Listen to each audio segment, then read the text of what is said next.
Bonjour, dans cette vidéo, nous allons voir à l'aide de 4 petits exemples comment résoudre une équation du premier degré. Alors même si vous avez l'impression de bien maîtriser cette méthode, que cela fait des années que vous savez résoudre des équations du premier degré, en fait on s'aperçoit dans les copies des élèves qu'il y a encore beaucoup d'erreurs et donc j'ai jugé utile de faire une petite piqûre de rappel à ce sujet. Vous pouvez regarder la vidéo en accéléré si vous trouvez cela facile. Bon. Alors, équation numéro 1 que j'ai recopiée ici, 4x moins 2 égale moins 5. Donc la première chose à observer dans une équation de ce type-là, c'est que l'inconnu x apparaît qu'à un seul endroit dans cette équation. Regardez, on a écrit x qu'une seule fois, et donc quand c'est le cas, il est fortement recommandé d'essayer d'isoler l'inconnu. Alors, qu'est-ce que ça signifie isoler l'inconnu? Ça signifie se retrouver dans un membre seulement avec x. Ok, donc ici on a 4x moins 2, l'objectif ça va être de se retrouver avec x. Alors comment on fait ça? Eh bien c'est facile, on réalise des opérations sur les deux membres, les mêmes opérations sur les deux membres, afin de faire disparaître ce qu'on peut appeler des parasites. Par exemple ici, le moins 2 on n'en veut pas puisqu'on veut x tout seul, donc on va commencer par ajouter 2 des deux côtés, dans chacun des membres, dans ce membre, dans le membre de gauche et dans le membre de droite. Alors, ajoutons 2, on se retrouve avec 4x moins 2 plus 2 égale moins 5 plus 2. Voilà. Alors, cela a pour effet, dans le membre de gauche, moins 2 plus 2, ça fait 0, donc le moins 2 disparaît, et dans le membre de droite, eh bien, on a un petit calcul à faire, moins 5 plus 2, ça nous donne moins 3. Voilà, alors l'étape intermédiaire ici, vous n'êtes pas obligé de l'écrire, d'ailleurs je pense que vous l'écrivez assez peu, mais voilà le mécanisme qui permet de passer de cette équation-là à cette équation-là qui est équivalente, c'est-à-dire qui a les mêmes solutions. Donc on n'oublie pas le petit symbole en début de ligne pour indiquer que finalement on a bien transformé l'équation, mais on garde les mêmes solutions. Bon. Donc, parfois, on vous indique que le moins 2 est passé de l'autre côté et puis qu'on a changé son signe. Ok, disons, pour aller un petit peu plus vite ou disons imager un petit peu ce processus, on peut éventuellement dire qu'on a passé le moins 2 de l'autre côté, mais ce n'est pas mathématiquement correct. En fait, l'opération mathématique, c'est simplement d'avoir ajouté 2 dans chacun des membres. Et donc forcément, ici, le moins 2 disparaît puisque moins 2 plus 2 fait 0. Et il y en a un plus 2 qui apparaît de l'autre côté. Bon, voilà. Ok, donc 4x égale moins 3. Maintenant, on a un autre parasite, entre guillemets, c'est le 4, puisque je vous rappelle qu'on cherche à isoler l'inconnu et donc se retrouver uniquement avec x égale. Et pour faire disparaître ce 4 qui apparaît en produit, puisque c'est 4 fois x, eh bien on va diviser par 4 dans chacun des deux membres. Alors on se retrouve à gauche avec 4x sur 4 et à droite avec moins 3 sur 4. Et à gauche, évidemment, l'objectif était d'obtenir juste x égale, et c'est bien ce qu'on obtient, hein, on a fait ça pour ça. 4x sur 4, ça fait x, et à droite, moins 3 quarts.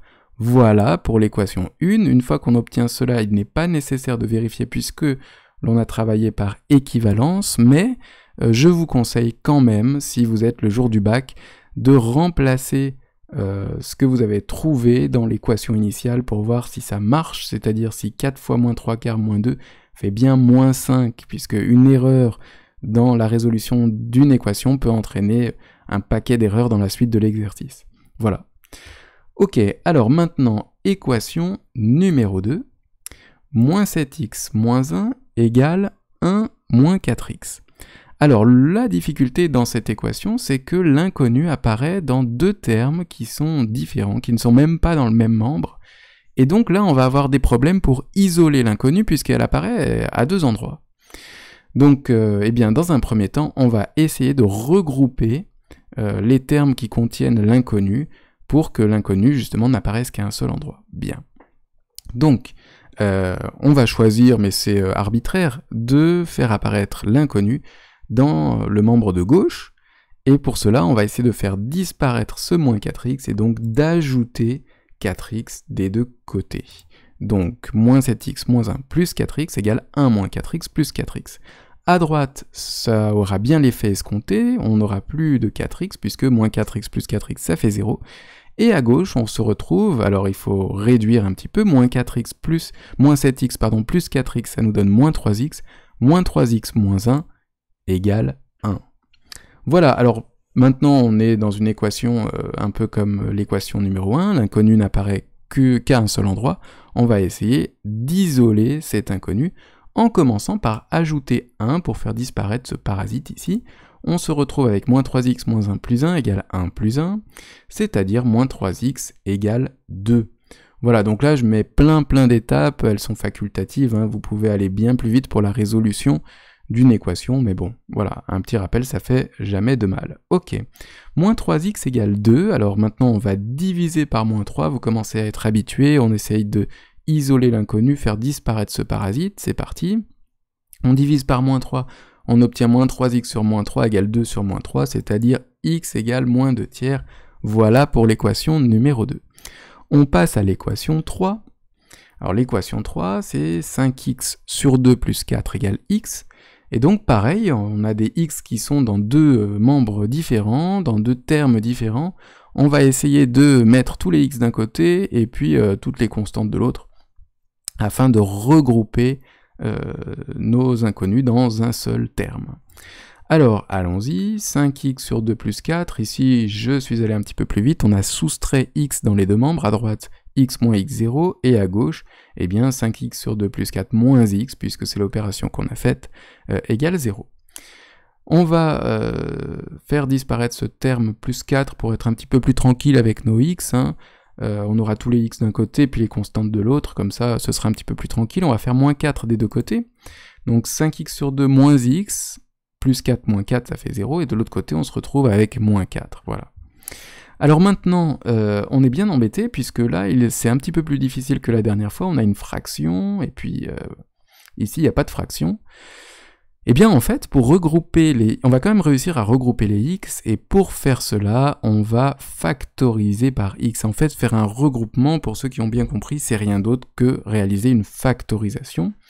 Donc ici, eh bien, on va essayer de faire apparaître x avec le produit par la constante qui est devant, c'est-à-dire 5 demi fois x, et puis ce x là, c'est moins 1 fois x. On s'aperçoit que x eh bien, apparaît en produit dans chacun des deux termes, et donc on va réaliser une factorisation.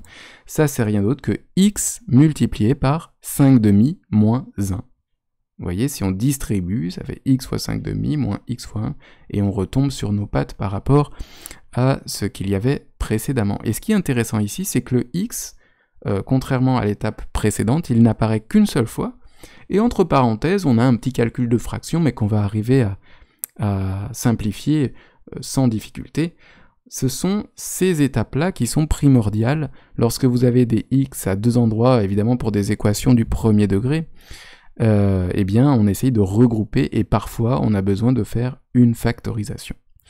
Voilà, alors 5 demi moins 1, c'est 5 demi moins 2 demi, et 5 demi moins 2 demi, eh bien ça nous donne 3 demi. On se retrouve alors avec x fois 3 demi égale moins 4, qui est une équation bien plus simple que celle qu'on avait au début, puisque le x apparaît juste à un seul endroit, et puis on a un petit parasite qu'on va faire disparaître soit par une division, en divisant par 3 demi, parce que pour annuler la multiplication par 3 demi, on peut diviser par 3 demi. Mais diviser par 3 demi, vous l'avez appris quand vous étiez petit, c'est pareil que multiplier par 2 tiers. Voilà, bon. Donc on multiplie par 2 tiers, c'est plus simple. Et donc on obtient de ce côté-là x égale moins 4 fois 2 tiers. Vous auriez pu écrire diviser par 3 demi et prendre la calculatrice, hein, mais c'est pareil. Ok. Donc x égale moins 4 fois 2 tiers, et moins 4 fois 2 tiers, ça nous donne moins 8 tiers, et c'est terminé. Voilà pour cette équation 3 qui est un petit peu plus technique. Relisez bien les différentes étapes et n'hésitez pas à poser des questions dans les commentaires si c'est compliqué ou que vous avez besoin d'indications supplémentaires. J'y répondrai bien sûr avec plaisir. On passe à l'équation 4 qui est sous forme d'un quotient 2x moins 1 sur 1 moins x égale 2. Alors là, on n'a pas du tout l'impression que c'est une équation du premier degré. Et vous avez vu qu'en plus, j'ai rajouté un petit truc devant, c'est pour x différent de 1, effectivement, on ne peut pas avoir x égale à 1, puisque le dénominateur s'annulerait. Alors c'est important de le voir au début, puisque si jamais on résout l'équation et qu'on obtient x égale 1, eh bien, on sera embêté, il faudra l'enlever de l'ensemble de solutions, ce 1. Donc je l'ai bien mis au début, bien en évidence, pour être sûr que x peut pas être égal à 1, voilà. Alors, qu'est-ce qu'on va faire maintenant? Eh bien, on va essayer de transformer cette expression, et une façon de la transformer, c'est d'utiliser le produit en croix, c'est-à-dire que 2, on peut l'écrire comme 2 sur 1, et puis réaliser le produit en croix, comme vous l'avez vu quand vous étiez petit, ou encore plus simplement de multiplier les deux membres par 1 moins x, pour faire sauter, entre guillemets, le dénominateur. Donc allons-y avec cette deuxième solution qui sera un tout petit peu plus simple que le produit en croix. On multiplie par 1 moins x dans les deux membres et on se retrouve à gauche avec 2x moins 1 et à droite avec 2 fois 1 moins x. Alors je reviens sur ce petit calcul qui est peut-être un peu compliqué. Si je multiplie à gauche par 1 moins x, comme j'ai une division par 1 moins x, la multiplication et la division se compensent et on obtient simplement 2x moins 1. À droite, la multiplication par 1 moins x me fait apparaître 1 fois 1 moins x. Voilà.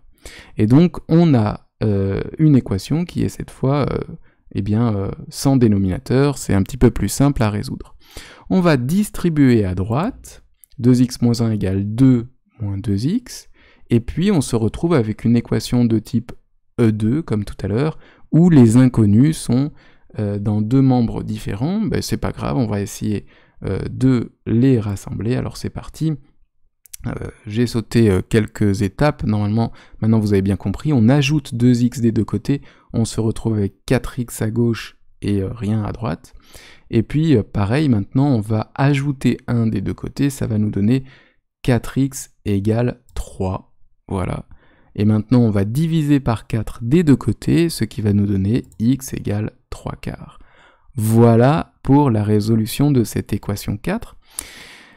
Et bien voilà, écoutez, c'est terminé, j'espère que vous avez compris comment résoudre des équations du premier degré. Si jamais vous avez des difficultés, des questions, des commentaires, n'hésitez pas même à poser vos équations dans les commentaires de cette vidéo, j'y répondrai avec grand plaisir. Au revoir.